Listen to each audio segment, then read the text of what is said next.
Friends, happy Monday. For those of you that might be new here, welcome. My name is Libby, and welcome to my audio journal, Finding Joy in the Shadows, where I spend time each week talking about the fun curveballs life throws our way and help us look for pockets of joy. This is an opportunity for me to continue working through my own life struggles while also sharing ways that might help someone else who is listening. Maybe work through some things in your life that you might be struggling with so that we can all find joy together.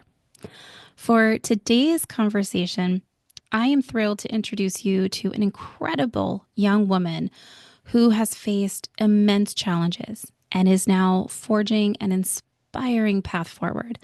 Her story is one of resilience, determination, and hope. And I can't wait for you to hear more about her journey and the impactful project that she's working on. But before we dive in, let's take a few moments to catch up on a few LPs that were on my radar the last couple of days. I am recording this episode fresh off the chaos that was Thanksgiving. Well, actually, it wasn't really chaotic for me. My family and friends were pretty calm, and we had a really nice time just spending time together and enjoying each other's company. But the Macy's Day Parade is done. Turkey leftovers are officially gone. And by the time this episode airs, my mother will be in town, and we will just be 2 days away from Christmas. How wild is that? Holiday season always flies by like we're in some kind of time warp. But I do hope everyone is enjoying the holiday season. Okay. So I have to start off on kind of a sad note. I was prepared to jump into some really exciting BTS news, but I actually have a really sad BTS story to start off with. I woke up this morning to an update from my homeboy Taeyong, aka V, from BTS, and it turns out that his dog Yontin, or Tanny as he called him, has passed away. And my heart just really broke for him when I saw his post on Instagram. This is a young man who has already faced so much loss in his life. When I was learning about these guys, I gravitated towards this young man because he just has this very childlike veneer. I don't really know how to describe it, but you just feel like this, like you need to protect him. And it was weird because I don't know him, but I just felt very protective all of it, like immediately. And then as I learned more about him and just the loss that he had to grapple with all the stardom and just everything that kind of comes with it, the good and the bad and the really, really bad stuff, my heart just gravitated towards him.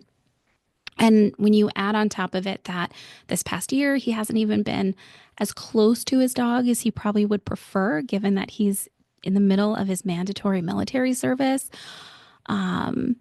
it just made me really, really sad. And I woke up this morning and I felt like I was in a way mourning my animal, even though I don't know this dog.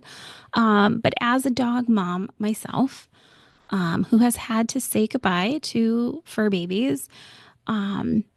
Saying goodbye to our fur babies is one of the toughest things that we will ever go through. It's really hard, and I am sending him all the love and hugs that I can. In fact, if you're watching the YouTube channel, I'm wearing my Tanny t-shirt. When he promoted his solo album this time last year, all of the merchandise was just his dog's face. It was very, very sweet. In fact, the song that he is releasing in a couple of days with Bing Crosby, he used his dog as part of all the marketing as well. So this is a young man who truly loved his animal. To him, it was his baby, not just an animal. And my heart is very sad for him right now. Okay. Sorry to start off on such a downer. I legit saw the post right before I hit record and felt like I needed to say something. Okay. So now I'll hop into the LP that I had originally planned to share as part of my usual BTS news also involves my homeboy V, because V dropped his first 1940 style ballad the other day, and it is so, so good. It's called Winter Ahead, and I've had it on repeat morning, noon, and night. And the music video is a 6-minute cinematic masterpiece. Honestly, I'm not entirely sure what it was about, what the storyline was about. I think he's a sculptor, but doesn't realize that he's not a real person. Like he's the product of a sculptor. And so he doesn't realize that he's not a real person until the very end of the video.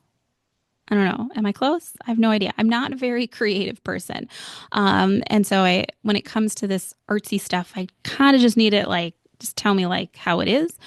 But storyline aside, the man looks absolutely stunning in this video. Jaw-droppingly handsome. In fact, from start to finish, truly a masterpiece to watch and watch and watch and watch. I may have watched it a few times as I'm learning being a part of the BTS fandom or army. I don't know if I'm part of army. I think it's too late for me. I joined too late. I'm old. So I don't know if I'm truly a part of it, but I am a huge fan.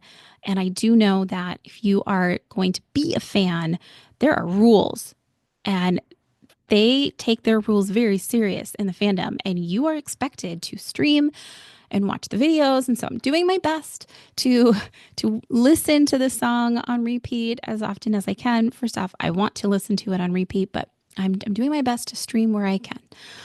But the song is really, really good. It was this first song is a duet with another Korean singer, Park Hyo-shin. And it's incredible. Highly recommend listening to it. I'm really excited though for later this week because his duet with Bing Crosby drops, and I legit cannot wait for that. Hybe released a teaser, like a 3 seconds of him singing White Christmas, and my heart just cannot take much more, but I'm very, very excited. Okay. So speaking of art, like I said, I'm not an artsy person. I don't have a creative bone in my body. But I saw this story and it gave me pause. Anyone else hear about the banana duct tape to a wall? No. Well, if this is news to you, let me share with you a little more details. An Italian artist named Maurizio Catalin, I hope I'm saying his name right, displayed a piece called Comedian, which I think is aptly named. And this piece is simply a banana duct taped to a wall. And this piece, all jokes aside, is about to sell for over $1 million at Sotheby's in New York. Yes, you heard me correctly. A banana on a wall with duct tape. So the lesson here, the next time you think your business idea isn't unique enough, just remember that there is someone out there turning grocery store produce into $1 million masterpiece. Iconic, if you ask me. I might not be creative. I might not get the piece, but I always support a good hustle, especially $1 million one. Over the weekend, I finally saw Wicked. If you haven't seen it yet, I'm sure by the time this episode airs, it's probably available on many streaming platforms by now. But oh my stars, it was so good. I have to say, Ariana Grande was phenomenal as Glinda. Positively adorable. Simply perfection, in my opinion. I thought her acting, her singing, her dancing, her comedic timing was just pure perfection. Every time she was on the screen, I found myself smiling. I just thoroughly enjoyed her. And Cynthia Erivo, that girl's voice is just like has healing properties. So stunning. I felt her rendition. I felt her rendition of Defying Gravity, like legit in my bones. I don't think I took an entire breath during that entire scene. It was just simply stunning. Um, I am calling it now. I think award season will belong to her. Um, Absolutely stunning. I will say the story itself, I felt hit a little different in today's world. Um, it's, you know, it's so much easier to pin the blame for life's messiness on someone else, right? Every quote unquote hero needs their villain, or so the narrative goes. And I will be honest, I did not read the book. I've never seen the play before watching the movie. So the plot twist kind of caught me off guard a little bit. I mean, I'm not going to lie, I've seen The Wizard of Oz. So I kind of know the basis for the story without needing to know too much more. But I will say, I thought the backstory, the overarching narrative was very interesting to be viewed in today's political climate. That's all I'll say. I'm sure plenty of viewers will probably miss the deeper message staring them right in the face. But hey, that's life. It was still a really good movie, cinematically beautiful, and the musical scores just so good. Okay. I can't think of any other topic or Libby's problems that have been on my radar over the past couple of days. So let's go ahead and dive in. For today's episode, I think is extra special. As I'm going to share a story with you, and I'm going to introduce a very special young woman to you as well. Have you ever had one of those moments where you meet someone completely by chance and they end up having a profound impact on your life? Well, if you haven't experienced that, I don't know what to say, but for me, I did. I experienced that when I met Sean over the summer through a random work connection. Little did I know that meeting Sean would lead me to an introduction to Hannah, whose story inspired me so much, I knew I had to share it with you. For those of you who don't already know, my day job is not doing this podcast. My day job is selling software. And I know it's nothing groundbreaking, but I enjoy it. And on June 1st, it marks the start of my company's fiscal year. And every year that usually comes with changes. And as always, a fresh batch of new accounts. And one of those accounts connected me to Sean, who happens to be the primary implementation partner for one of my new customers. Now, what was originally scheduled to be a quick 30-minute introductory call unexpectedly turned into a 4-hour heart-to-heart session, which we then repeated many times over the next couple of days. It wasn't just a, hi, how are you? It turned into hours and hours of time of us just talking and sharing. And we hit it off instantly and just started diving deep into conversations about our lives, our hopes, our dreams. And he shared some pretty incredible projects that he's working on outside of his 9 to 5. And I felt comfortable confiding in him about launching this podcast. Because at the time that we met, I had just, I think, published like my first 2 episodes. So it was still very, very new. And when I explained to him that my mission for doing this was wanting to use the platform to spread hope and positivity, Sean lit up with excitement. And he was like, oh, my stars, you have to meet my friend Hannah. Turns out he had met Hannah about a year prior, maybe just shy of a year prior, when she was working as a server at a restaurant that he just happened to go with his fiance. And here's the important thing to know about Sean. He has this incredible knack for connecting with people on a deep level instantaneously. Just within seconds of introducing yourself, you feel like you've known this person your whole life. And before Hannah knew it, she had found herself sharing her entire life story with him and his fiance. And before the meal was over, Sean had become her mentor and life coach. Sean had shared a bit about Hannah's background with me, and I was immediately intrigued and wanted to meet her.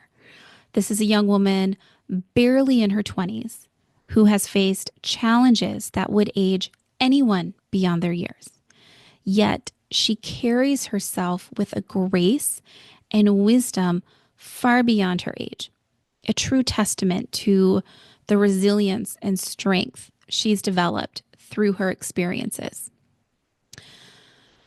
Not gonna lie, Hannah's story is one of grit, survival, and unwavering determination. For a young woman, from a young age, she was subjected to an unorthodox, nearly cult-like upbringing imposed by her parents. A life of isolation, homeschooling, and a mental conditioning that was designed to strip her of her independence and basic life skills. And her path seemed predetermined, one of continued control and submission. But yet, deep within her, something sparked a profound drive for freedom, for wanting more, not just for herself, but for her many siblings. Without a singular moment of revelation, Hannah found the courage to question the life she was living and discovered her voice. And that voice became her key to breaking free. Hannah's journey didn't end with her escape. While her initial goal was to simply protect herself and save her siblings, she soon realized that her story had the power to inspire and uplift others. Though her life's challenges may seem extraordinary, Hannah recognizes that many young people face their own struggles as they transition into adulthood, often lacking the essential life skills she has fought so hard to gain. And it was this realization that led her to create Find My Street Smart, a resource dedicated to empowering others to embrace their best selves. Rather than dismissing or mocking the, adulting movement, Hannah is seeking to redefine it. She is helping a generation navigate the challenges of adulthood with pride, strength, and purpose. And through her work, Hannah is changing the narrative, encouraging us all to celebrate the adults we're becoming. So please enjoy my interview with Hannah from Street Smart. Hello, Miss Hannah. How are you? Hello. I'm doing good. How are you? Thank you for having me. I know. Thank you for agreeing to come on. I know you're a few hours behind me, so I think it might be early afternoon where you are. And it's your day off too. So thank Yeah. you so much for um, wanting to spend time answering my questions on your day off. So, and I know how, you know, whenever I have a day off where I don't have to do anything, sometimes the last thing I want to do is like the most trivial, like I just Yeah. like to lay on my couch and not even watch TV. Like I'll just have like music playing and I'll just zone out on my phone. So, Just do um, nothing. Yeah. yes, I appreciate you taking the time to chat with me and to share your story and your project on my little podcast. Um, so for those of you who are tuning in, which I know sounds so funny to say, but in podcast speak, I wanted our how our paths crossed is really quite unique. I ventured into my podcast in, I think it was late May is when I first recorded my very first podcast. And in my normal 9 to 5 job, I'm a tech sales rep. And on Mm. June 1st is the start of the new fiscal year for my company. And I inherited all new accounts. And one of the accounts that I inherited was using a solution partner, and that is how I met Sean. So Sean and I Mm. is an individual who we both support the same customer. He supports them on an implementation side, and I support them on selling them as much product as I can. And we had a 30-minute introduction call on the calendar just to be like, hey, this is me, this is you. How can we support this customer together? And as you know, Sean, we blew through that 30 minutes like so, I bet. right? Yeah. Like, next thing I know, we're having a 4 hour conversation. We took a break and then we talked more. And then we talked again, I think, for like maybe 2 hours, like the next day. And when you talk to someone, Sean is so good about just like kind of pulling out like just who you are. So, like, Hmm. for example, when you're in a professional setting, you kind of put your wall up, right? You're like, okay, I'm professional Libby. These are the questions I need to ask, and these are the things that I need to understand. And you kind of leave your personality kind of at the door. And Sean was just like, all right, take your mask off. Like, who are you? Yeah. This is me. And I found myself sharing so many personal things and vice versa, right? Yeah. And when I shared with him that I was doing a podcast, we start kind of going down the road of like how, what, when, where, why was I doing this? And then like the very next thing out of his mouth was, I need to introduce you to my friend Hannah. And that was it, all kind of stemmed from there. Was, Yeah. there was this professional call that we had to have. And that led to just an amazing blossoming of a really good friendship that I have with Sean, which led to the friendship that you have with Sean. And then he connected us together. And so, Yeah. so that for anyone who is listening, that is how Hannah came into my world.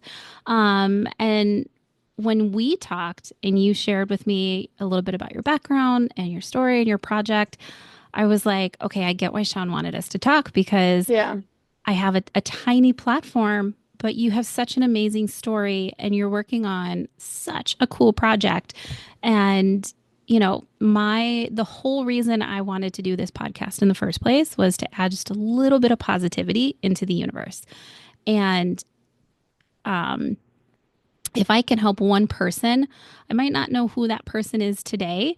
I might never meet the person that all of this information was intended for. But if we can put it out there and someone is able to take it, use it, learn from it, better themselves just a little bit more, Hmm. then all of this will be worth Yeah. it. And Yeah. That's when, yeah, I strongly believe that with in regards to my story or to my life. A lot of people are very questionable about the fact that I'm so open about it or that Mhm, I talk about it.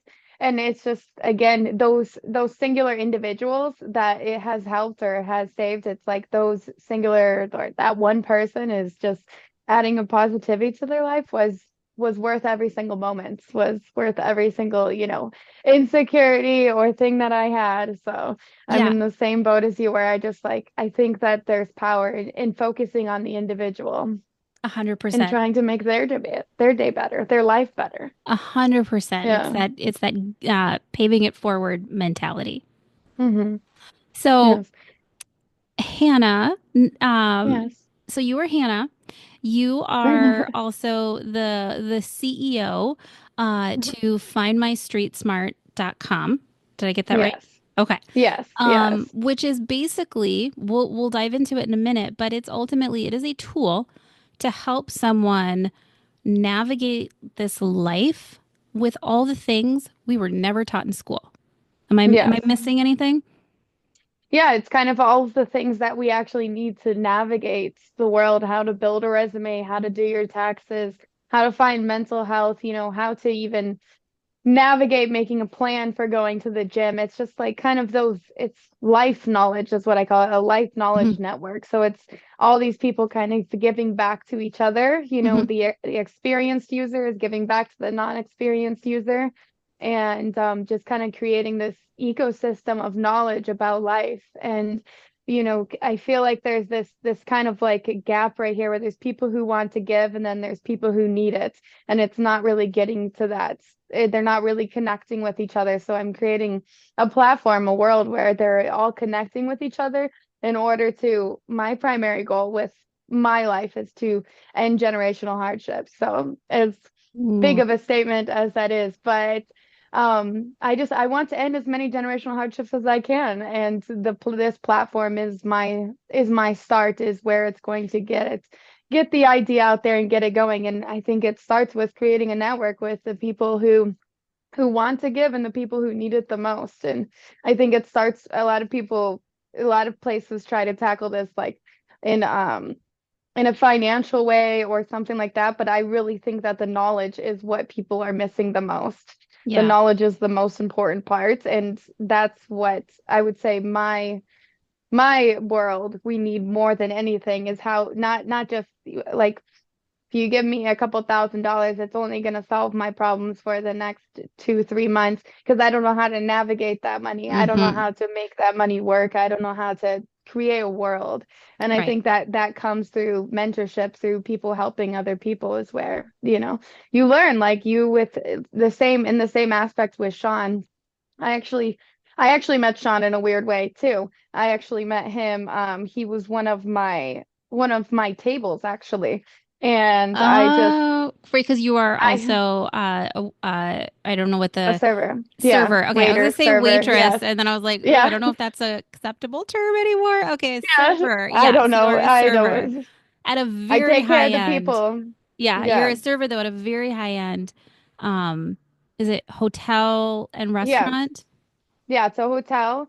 They call it like the Forbes 5-star hotels or the hotels luxury hotels is the actual Okay. term, luxury hotel for it. But I had this mission in my mind because I've been creating Find My Street Smart, and TapGen is the ultimate form of Find My Street Smart. So Find My Street Smart is phase one of the business, and then it's leading into TapGen, which is the app development or like the actual release of the network. Um, and I had been building it. I'm like, I really have no idea what I'm doing and no idea for my own mentality. And I was like studying other people that had done what I'd done and they all needed mentors. And so I was like on this prowl, like in my entire life, just looking for anybody who would help me or give me information. And so I randomly just told him what I was doing and he's like, this is actually a really good idea. And yeah, we just kind of randomly connected and started talking in the same way that you guys did. So, I love yeah. that. I love that. Mm. Um, well, why don't we start, you know, in my intro, before you hopped on, I kind of gave a little backstory, that you have a story that should have put you on a different path. Yes. And, Yeah. when I remember when I heard your backstory, I was amazed that first off, you were still standing. You're still smiling. I'm so amazed. Yes. And that you're able to now, create this path forward. But what's so amazing about you is that you are not forgetting the people behind you. So you are taking your life lessons, the things that you are going through and realizing, oh, I never had an opportunity to learn how to do that. Or I don't have a parent or, an elder of, grandparent or aunt, uncle, cousin, whatever to show me those ways.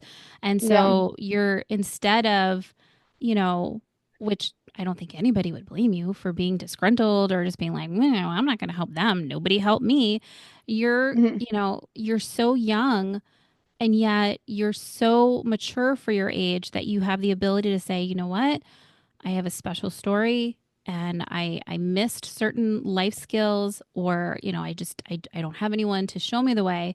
How could I support people that are coming up behind me? And I know where some of that motivation comes from. But let's start with kind of walk us through, who is Hannah and how, kind of what led you to create this platform in the first place. Yeah, well, I think where it really stemmed from or where it started at was although I did have to lead myself and educate myself and find my own knowledge, I found this, I have always had this deep love and deep care for my siblings. And because became a parental figure to them when I was younger, it kind of drew this kind of love and compassion for them. And then Mm-hmm. I continued watching them going through the same problems that I was going through. And yet I was unable to maybe even give the information to them in the way that I wanted to because I still was not very educated on it. I still was in this kind of guessing game. Mm-hmm. So, and I just, in my life, I looked around and, there's been, sexual, emotional, physical, like neglect, abuse, all of the kind of terms have been a continuous thing. And, my cousins, my family, everywhere I looked, and then when going into foster care, it just seemed like the problem was just even bigger and Mm-hmm. just like and then I'm just thinking like, how do I solve this very, very big problem? Mm-hmm. And I had always had this passion to try to figure out how to end generational hardships. And ever since I was a little kid, I was just had this knack to just trying to think outside the box. And I think that my life led me to thinking outside the box. And I wanted to I just, and one time, my professor, was it last year or the year before? I've been working on Top Gen for about 14 months now. But the one of my professors, it was a business, an entrepreneurship class. I've always been very like business spirited. I like solving problems. I love the business world in a way. Mm-hmm. And I took this class and they asked me like what my biggest problem in my life was. So the first thing they were like trying to solve a problem and I was thinking to create this kind of because I live up these stairs. It's like these 20 stairs. And I'm like, is there a way to get the grocery bags up the stairs without me physically lifting them? And I'm Yes. like, I'm sure that there's other people that have this problem. And I was thinking the elder, I'm like, is there something that can be like invented that goes up the stairs in some form of way? And she kind of or we kind of pulled back and she came back to the fact that it's like, what is your biggest problem? Mm. And I was like, well, my biggest problem is generational hardships. Like Mm. my whole entire life has been consistently trying, how do I end the generational hardships for myself and for my siblings? Right. And that's kind of led me into the mindset where I became very obsessed with how they happen, with where do they start, especially within my life, because I have I have more sympathy for my parents than I think other people in my situation might have had, because I was their friend, because I took that third parental figure. I was kind of involved in their relationship and their life too. Mm-hmm.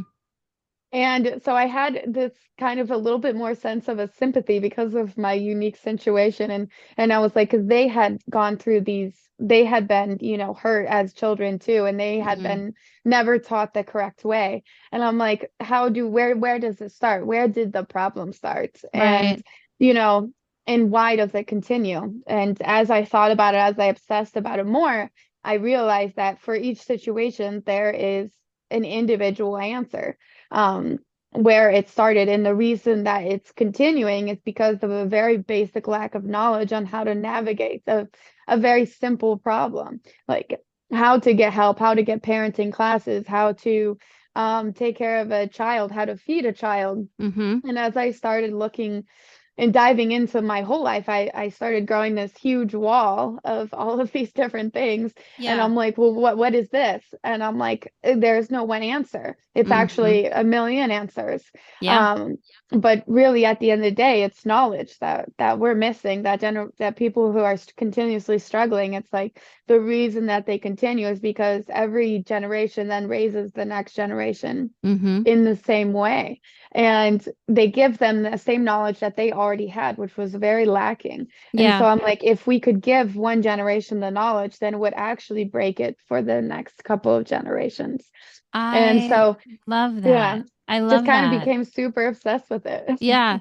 Well, and Yeah. I remember when when Sean was kind of giving me a background, very high level of your story, and then when you and I first spoke, just you and I, um, and you were sharing with me your story, and it really did start off with your parents, right? you Mhm. you you were born into a family where I love that you have the ability to say my parents were also victims of their, the way they were raised. The things they lacked then, kind of became magnified, it seems like, when they became Mhm. parents themselves, because they were not uh you know no one was there to provide, some of those basics on how to's. And then they find Yeah. themselves um, being parents. And it seems like, Mhm. part of your story is the struggles of being raised by two individuals that um, were also struggling and didn't have Yeah. support. And I know part of the journey, while it was not all sunshine and rainbows, I'm sure if we were to ask them, there was the intent. They thought they were doing good, um, Yeah. maybe on some level. But I know when you got into high school or around high school age, that's when you came to a fork in the road and you were starting to put a couple pieces together to realize, okay, the path they are leading us down, it's not good. And it potentially could be dangerous to my life, to my siblings' life. And you were faced with um, a fork in the road where you either maybe just succumb to it and lose yourself in the process and just go along with the path they were going to take you and your siblings on, or you could stand up and say no, what you're doing is wrong, where you're taking us is wrong.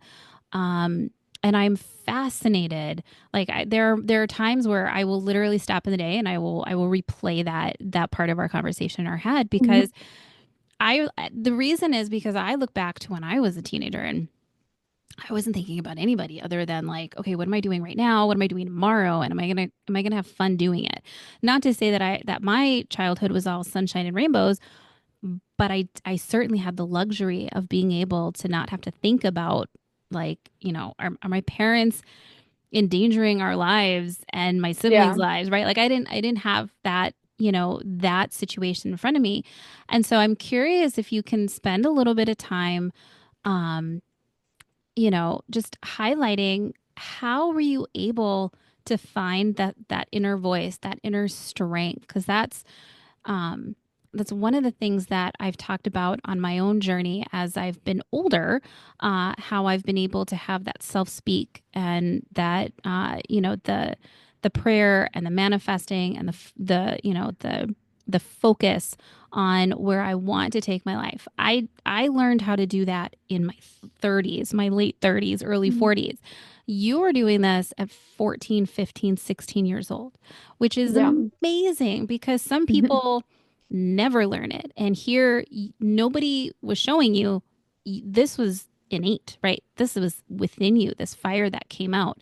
And so I'm just curious if even like, where did it come from?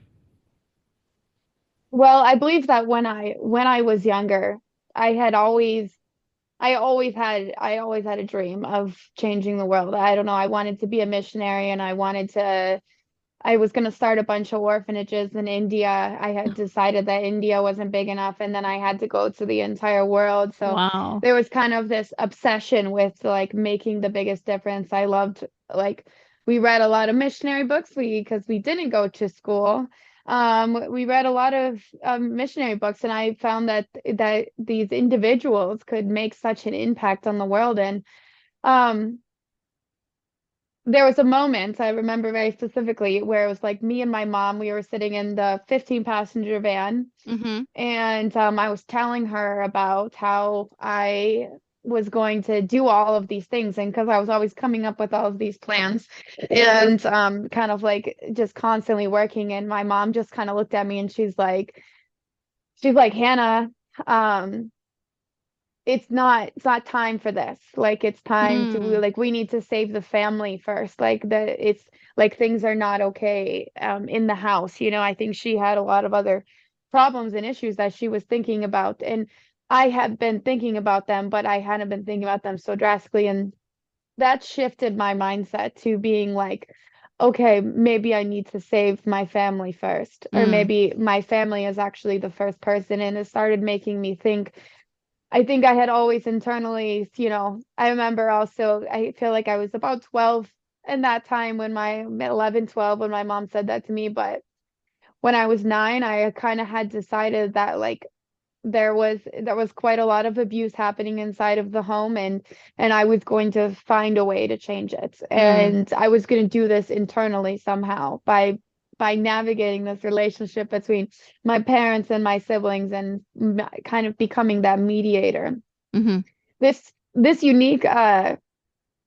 unique way that my life laid out, it gave me this power mm-hmm. inside of my siblings and inside of them believing in me, and then inside of just being that person for them. And it was like this, although maybe, oh yes, it was not my burden.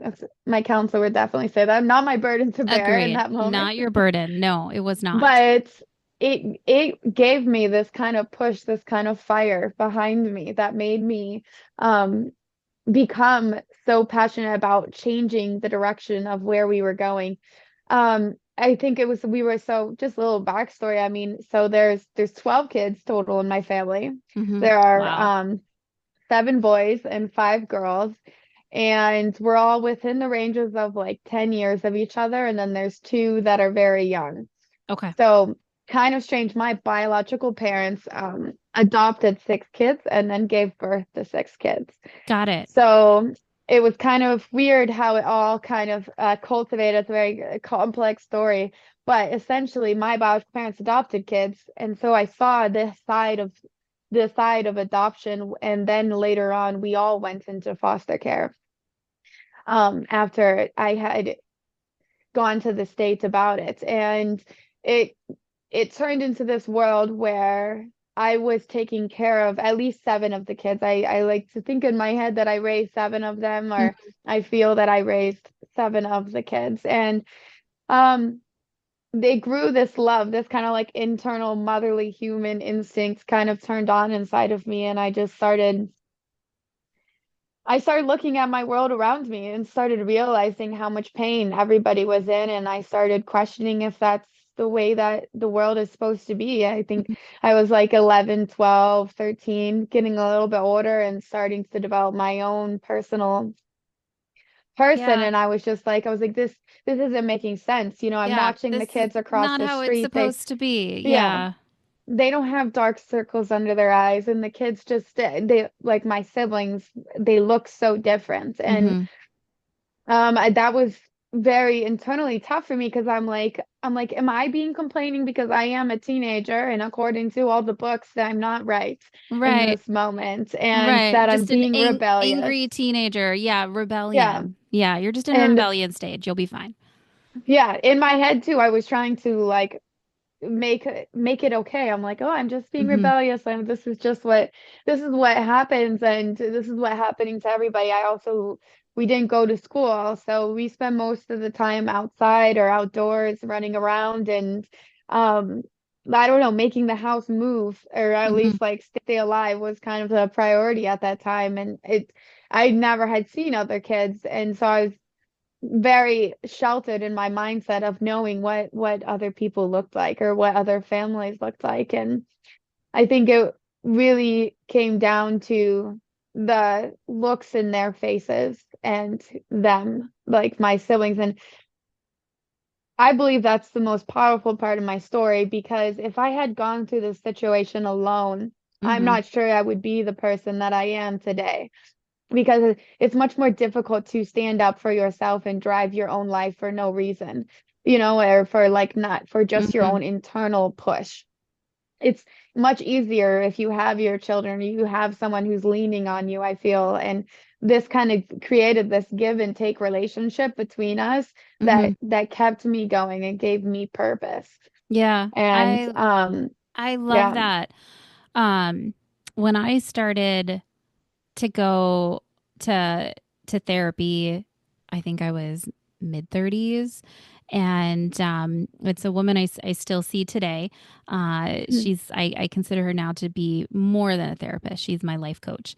And I remember pretty early on, one of the questions she asked me was she asked me, what do you think your purpose is? And I remember just kind of laughing at it, like, what do you mean my purpose? Like, I'm just trying to survive right now. Like, and I had to think about, the things that call to me, right? The causes, the people, the area of focus, the causes, all that stuff.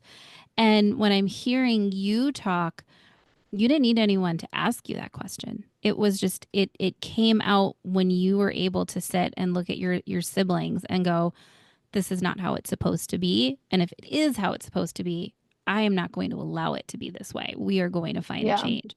And so you were born with just this all knowledge and Mhm. strength, which is really, I think, is so amazing because again, you were in a situation where you shouldn't have been this shining flame, right? And Yeah. yet I find it interesting that your mom almost planted the seed unknowingly when she said to you, you need to focus on the family right now because there's things going on in the family. And I bet she probably doesn't even remember, it was so long Yeah. ago. And it was probably in the moment, I've had conversations with people where you give a throwaway comment, right? Where it's like, oh, do this instead because this is what I need you, like just not even probably not even a thought, but that was what you needed to hear to like build the foundation for you to kind of like look back behind you for the first time and start Hmm. putting all of those pieces together. Because had you just only focused on what was outside, your picket fence that you were living in, um, maybe it would have taken a little longer for you to start putting those Yeah. pieces together. But because she brought your focus to the family, and like you said, so beautifully, looking in their faces, um, is when you took your. It sounds like to me you took your that fire inside of you that wanted to make change for good outside the world. It was like, okay, well, how do I start with my siblings first? How do I start with us?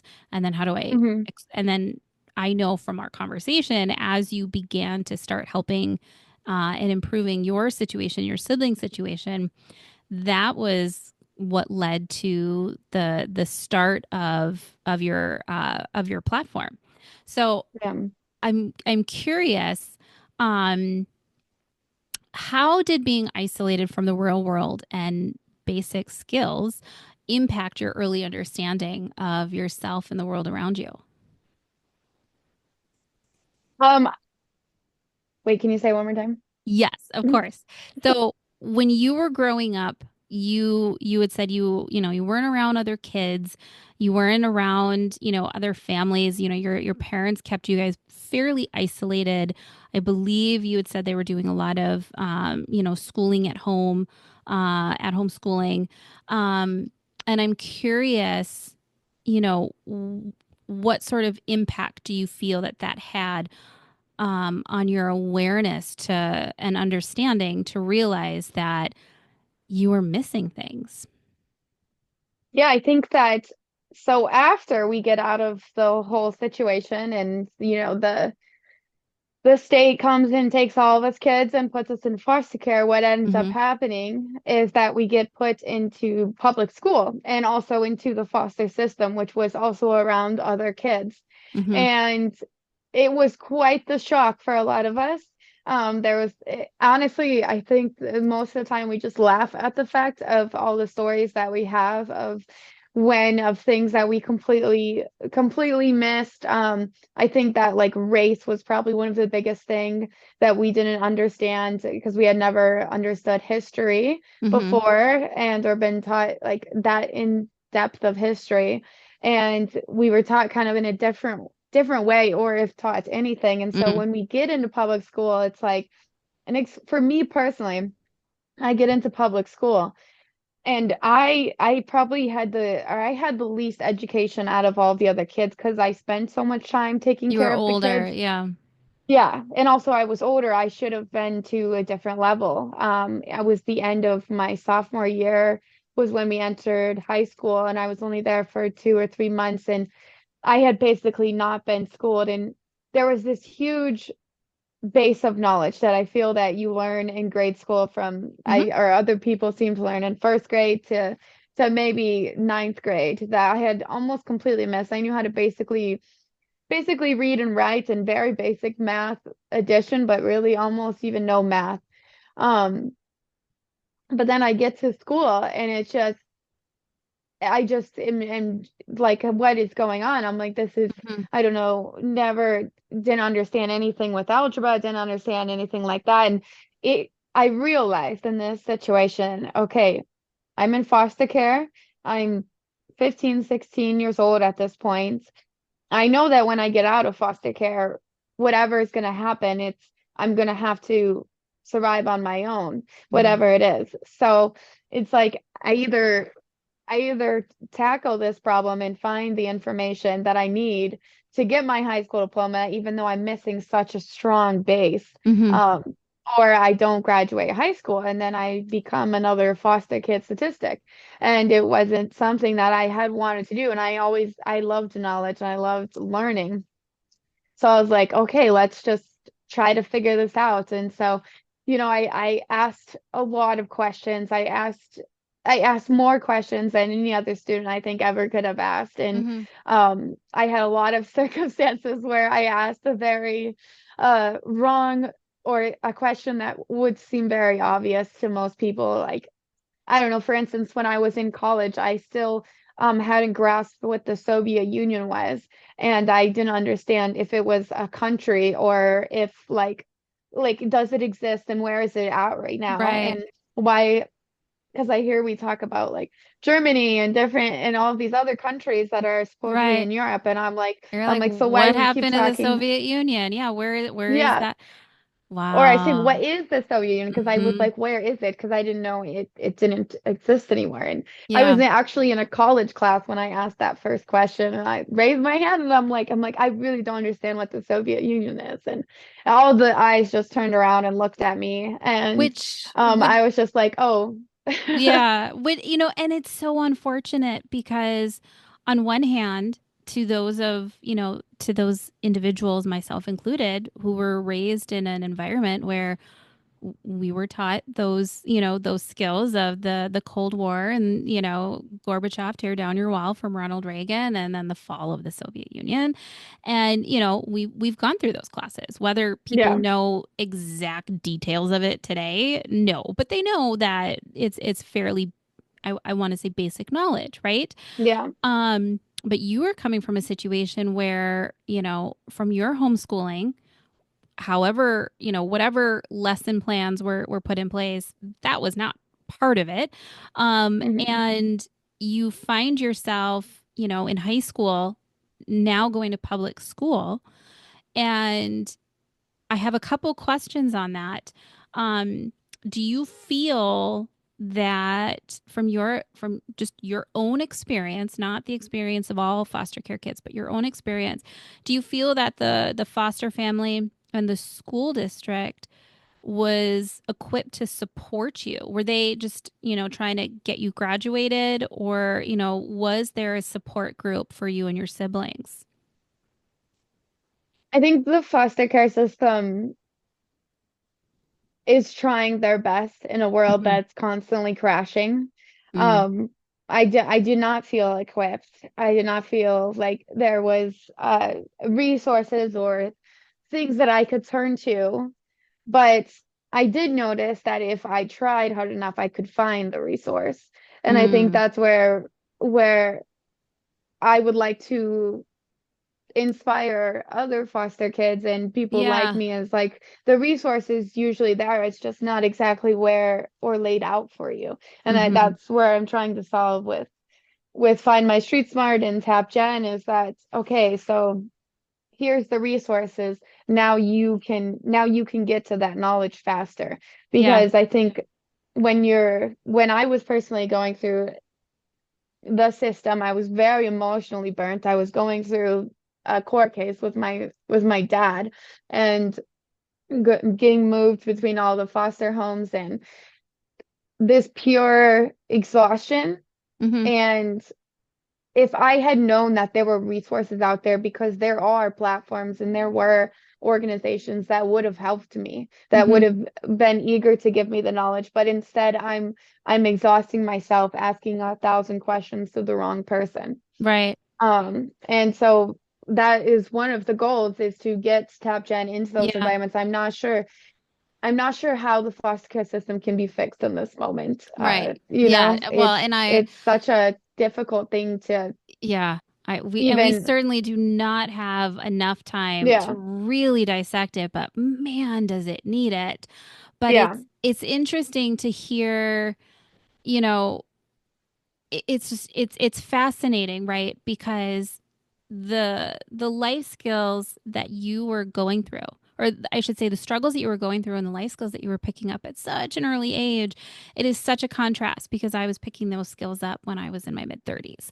And so I'm mhm, hearing you share your story and I'm putting myself in your shoes going, you are just even more amazing yeah, because when I entered my the career of tech, I work for one of the top leading technology companies in the world, and people always ask me, what is it like working there? And I always tell mhm, people, well, they're going to throw you into the deep end of the pool. And you're not going to drown because there's going to be people surrounding you with resources, but you're going to have to swim to those mhm, resources. You're going to have to swim to those people. So the life rafts will be there, but you're going to have to find them and reach out to them. And then once you find them and you ask them a question here, like they will bend over backwards to help you, but they're mhm, not going to come forward. And it almost sounds like, you know, there's always that joke of like when you're in a mall, it's like you are here, right? And okay, well, if I want to get up to the food court, I got to go this way. And it almost sounds like you had an aha moment of creating a, well, you are here map. And instead mhm, of, having these resources that are kind of unknown, or you have to know someone, or you have to know to ask the question to get the resources, what I'm hearing from you is you want to get this out to the masses of, okay, maybe you share a similar story as mine, maybe you grew up in a sheltered environment where you weren't provided certain skills, or maybe you're like me, mid 40s, where even though I should have learned certain skills, I yeah, don't know how to buy a home because I've never bought a home. And dad's not around anymore, and I don't think my mom would know the first thing about helping guide me through that, right? In my yeah, mid 40s. And so you are wanting to supply an additional resource into people's lives where they can go and say, okay, well, I'm here. I need to buy a car. What are the things that I need to be on the lookout for? What are the yeah. things that, you What do you know, need to know? what do you need to know? What are the trigger words where you have to look in the contract to make sure that you're not being taken advantage of? How to negotiate those things. And a lot of those things are available in what we call in the tech world very siloed, right? You can go onto Reddit and type in, tips and tricks for buying a car, tips and tricks, but it's only that one topic. And it sounds like with Find My Street Smart, you are wanting to pull all of those resources together. So it's like a one stop shop for people to go to where you Mhm. are now able to empower them. Uh, Help me understand, when did you have that aha moment that you were like, okay, I'm learning these skills now, I'm picking these things up? When did, do you remember the moment? I think that it became very gradual. I think it was more of a humility moments where I Mm, was so willing to ask whatever question I could get the answer to. I was so willing to ask any question that other people started asking the questions too. Other people started raising their hands, and when I would talk to those other people, I started to realize that there was this huge gap of knowledge that people weren't getting, or people didn't understand, because I was so willing to be kind of, I always say that, like, the you can't be the smartest person in the room without asking like the craziest questions. Yeah. Um, and I just kind of became that person. And as I started to become that person that always asked the question, kind of took that on as like who I am, as like I'm going to ask the question, whether I think it's stupid or not, whether I think it's crazy or not, because I want to know. Mm-hmm. And I started to realize how other people were lacking in the same exact information that I was eager for. Yeah. And then I started to realize that there was a lot of resources like a Reddit feed, like as I began searching, through Google, through any adult that sought, through people like Sean, through people Mm-hmm. like you, I noticed that you guys not this world not only had the answers that I needed, but they had a more experienced answer than anything else could give me. So it's like, how do I get that Mm-hmm. experienced answer and collect them all and put them into one place Right. so it can be that one-stop shop? And Yeah. I think it was definitely more of a gradual realization that this knowledge is spread out everywhere, Mm-hmm. and that because I think it was exhaustion maybe that reached me Mm. to a point, because I always say, because a lot of the defenses with my program is that people are lazy, that they won't accept this knowledge, and that they actually the knowledge is already there, but they just are too lazy to go get it. I Mm-hmm. don't believe that people are lazy. I think people are exhausted.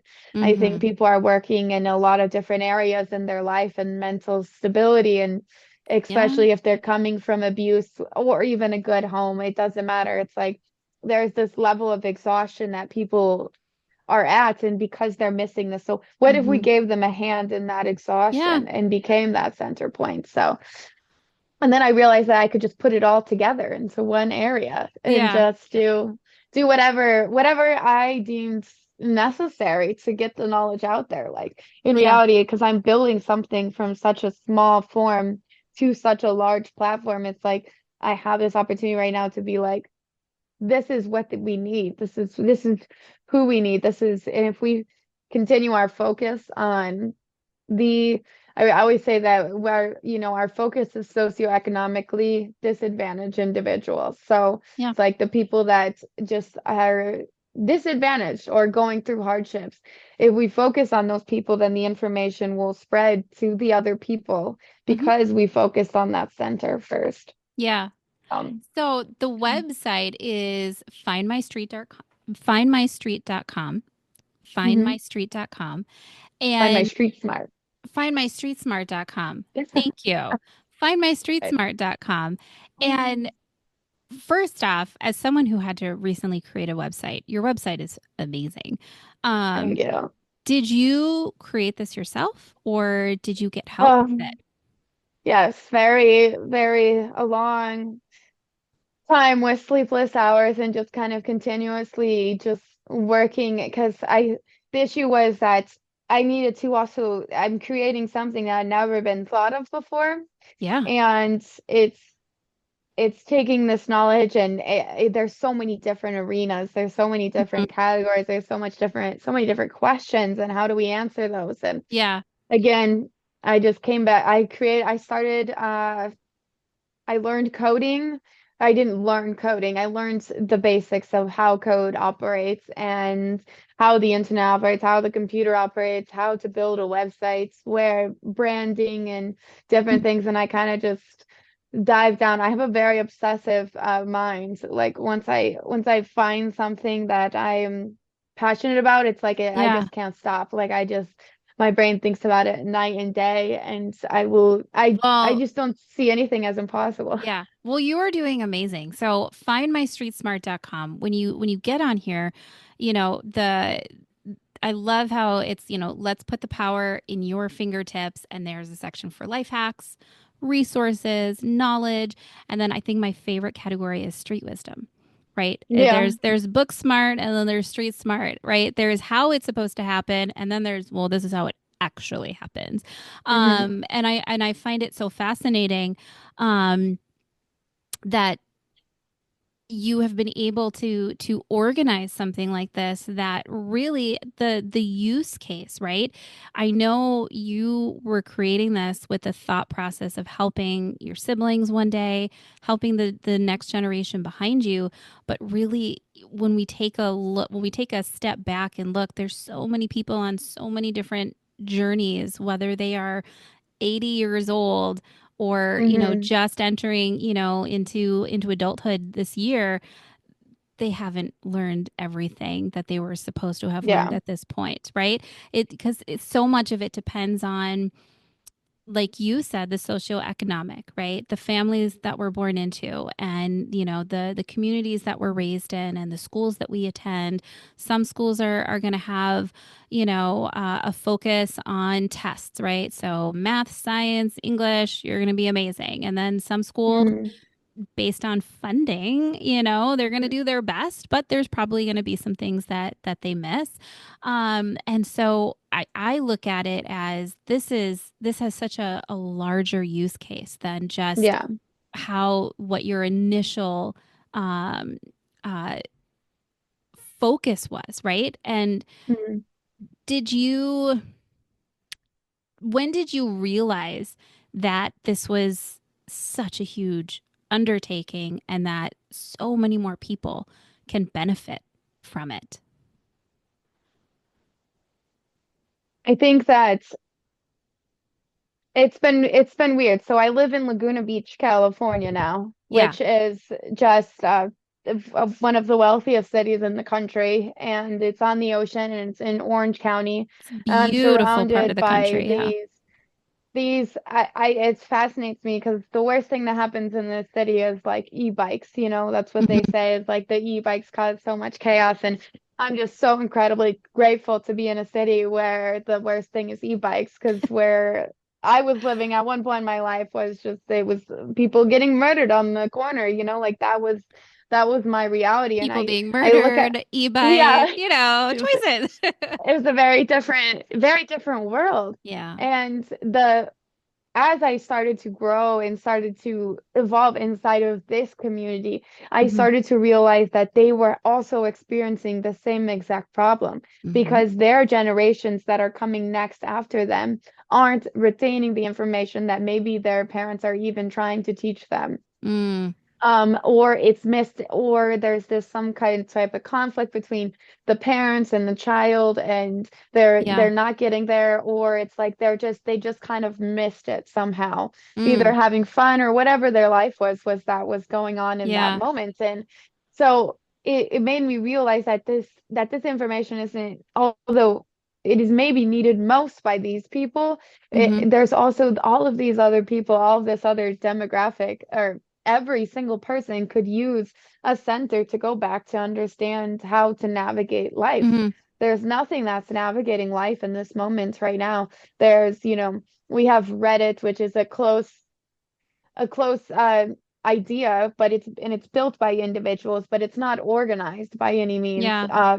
by the categories of life. It's more organized by the whoever the community is inside of Yeah. there, but yeah, we don't organize it by individual problem. And so, as I started to I realized this force of people who are looking for this knowledge, even in Laguna Beach, California, even everywhere that I was looking, I start finding these people that are so desperate for this knowledge and Hmm. don't have anywhere to look or don't know where to turn. And so it made me realize that it's just huge, the amount of people that really need this and need this to not even, I mean, I've literally cried about it before. I'm not even like how bad I want this and how much Hmm. what I will do to get this out there, because I really believe that this will change people's lives for the better. It will give them an Right. opportunity to build a life that they deserve and a life that is thriving. And there's nothing out there that's giving people this opportunity. Yeah. It's all very confusing right now Yeah. Well, to see. knowledge will always be power, right? And, I know coming out of the pandemic and watching all of I'm not on TikTok, but I see the TikTok videos that make its way to Instagram of all the silly life hacks, right? Like, oh, Yeah. I didn't know I could, flip the omelet this way. Like they're Yeah. funny, right? Because you're like, I had no idea. Um, because I've been, those are the types of things. And but the reason they become so popular and people, they go viral is because to an extent on that level, people are they are wanting that information. They're Yeah. wanting to make life just a little bit easier. I think Yeah. most people, not everybody, most people are not above hard work, right? They're Hmm. willing to put in, the hours and the time to work hard to be proud of, the end product, whether it's a home, it's a car, it's a family, vacation. People are willing to put in the hard work for whatever end product that they're working towards. And no, no, there's gonna be people out there that would, have no problem having that be given to them on a silver platter. There are many days where I would not mind that either. But Hmm. most people, if you ask them, they just want life just a little bit easier. And this Yeah. is a tool, a platform that you can provide just a little bit of ease, right, into Yes. someone's life. So, question for you. Um, you come across as someone who is just very smart, very savvy, Mhm. very serious. So I'm Yeah. curious. You are a proud member of the Gen Z, community. You are a young individual still, and so I'm curious. What does Hannah do for fun when you're not out trying to save the world? I've been struggling with this because I'm really at a battle with time right now with my life.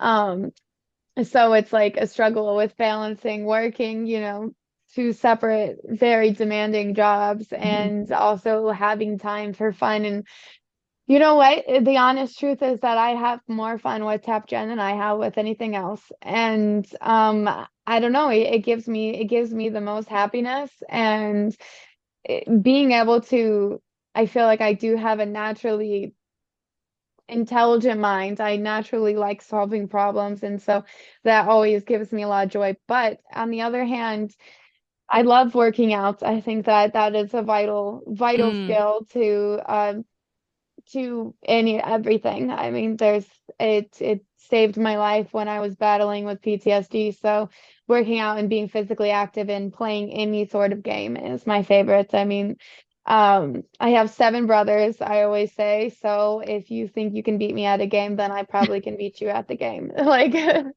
I don't love always it. win, but I always think that I'm going to. I also really enjoy plants. I found a lot of love in my plants. And then I have my dog, Taco. And then if I ever need Taco. to have fun, um, I have my 11 siblings who are constantly pulling me to I do love whatever it. they're doing. I We love have a it. lot of we have a I lot of fun. I love it. So one of the people in this world that I look to for you know on so many things, right? Is Stephen Colbert. I obviously I find him to be hilarious, right? He has a great show. He's a funny person. He's creative. He's intelligent. I love that smart humor.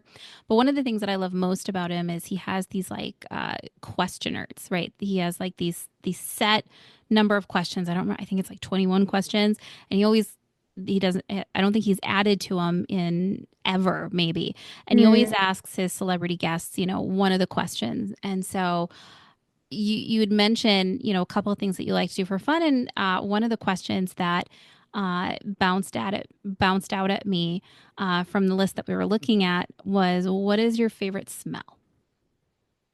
So, my favorite smell. My favorite smell by far is the ocean. The I ocean. I there's a I think I'm not even sure if this is 100% correct, but there's a phrase, it's called like las brisas in Spanish. It's it's kind of like talking about that misty air that Hmm. happens in the morning when you're at the ocean. And I just really am obsessed with that type of scent. I like the crispness, the cleanness of it. Um, and I don't know, it brings me a lot of happiness. So I would say definitely the smell of the ocean. I love that. Yeah. I love that. Well, we are coming to the end of our window to talk. The website is findmystreetsmart.com. Yes. And is there anything, is there any ask, anything you want people to do once they go onto the website at findmystreetsmart.com? Is there, anywhere that they should, navigate first? Yeah. So findmystreetsmart.com is there to prove the fact that people want this knowledge and people need this knowledge. It's a little bit more personal to my own brand and who I am. And what would help me the most in that aspect is that there's an ability inside of each article where you can like something that I put on there. So I either put like a nonprofit or a phone number or an Mm, actual resource that is underneath a question. So there's little hearts next to it. So if you have used that resource before, if you can heart that resource so that we can give our users the give people the the idea of how many people have used this resource before and if they can use it or got apply it. it to their own life because I think there's something about grasping is like if 10,000 people have used this before, it's probably going to apply Hmm. to me. This But is if a good 5,000 use. people Yeah. have used a different one, then maybe I need to explore both. So 100%. I think the input and from my followers in this moment is just like trying to get people to be active on the sites. And then if there is any information, please send it to me because I'm in a constant search for finding all of these resources, everything that's completely possible. So so the website is findmystreetsmart.com. It is streets, not with an S. It's Find My Street Smart. It's Hmm. based on a concept of building a library of street smart knowledge that is built by my brand and who I am. And we have an Instagram and we're opening a YouTube and so we're gonna be starting the YouTube channel soon. So and Very we have an exciting. Instagram and a Facebook. So if you want to follow us on those platforms and it's all Find My Street Smart. Hmm. And you can find us and follow what this journey is going to lead to. So, yes. I love that. I will make sure to include a link to your website at Okay. findmystreetsmart.com. And so, to my listeners that are out there, any of my listeners, highly encourage you go on the website, read through the articles, offer your insights, your opinions. Let Hannah know that you're on there, and if there's any suggestions, ideas, definitely use the contact to reach out. This is a phenomenal tool. I still have goosebumps that when Sean told me about it, I was like, yes, I have to meet Hannah. And then from that very first conversation to even now, you are just such an impressive individual. And I wish you the absolute best of luck with this platform, with this app. And like I said to you from day one, if there's anything I can do to get your name and your voice, your story, your project out there, count me in. I will absolutely be one of the many cheerleaders that you have in your back corner because you are an amazing individual and you've already gone so far. And just I mean, if you guys go to findmystreetsmart.com and you see the app, like you will know also like this kid is going even further than where she is today. And it's very exciting to have met you and be a part of this journey. So thank you for talking with us today. And we'll have to check in later and see how things are going. Yeah. Thank you for the opportunity. Thank you for talking to me and getting the chance to hear my story and talk about my crazy ideas and what I'm gonna do. So, I'm super excited and also I'm really eager to get this knowledge out there. And I think that if we all come together, we can create this world where everyone has access to it, no matter who they are. I love So it. I I'm love it. excited. Thank you so much. You are welcome so much, Hannah. Thank you. Alrighty, friends. That was Hannah. What did you think? While preparing for today's interview, she shared something with me that truly stuck a chord. She said, I have been repeatedly presented with a particular problem my whole life. And this problem keeps me awake at night and has consumed me since I was a kid. Finding the solution for this problem has grown into my life's mission, my obsession, my purpose. I was not able to solve this problem when I was a kid. In my defense, I was busy. I was raising my 11 siblings, devising a plan to get them to safety, and trying to learn how to survive in my rather broken world. Her words are a testament to her strength and unwavering determination, what she's endured and overcome to turn this problem into her purpose is nothing short of inspiring. Okay, I think we have babbled on long enough. Please go check out findmystreetsmart.com. I'll say that again. Please go check out findmystreetsmart.com and check out Hannah's project. As always, we will add to this soon. I want to wish everyone listening a very Merry Christmas and a Happy New Year. Please be safe and enjoy the moments in making memories. I'll have new episodes starting up again in January. So, we're going to take a little pause, a mini pause.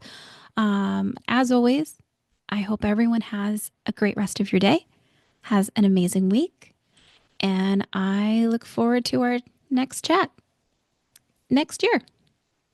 Peace out, friends.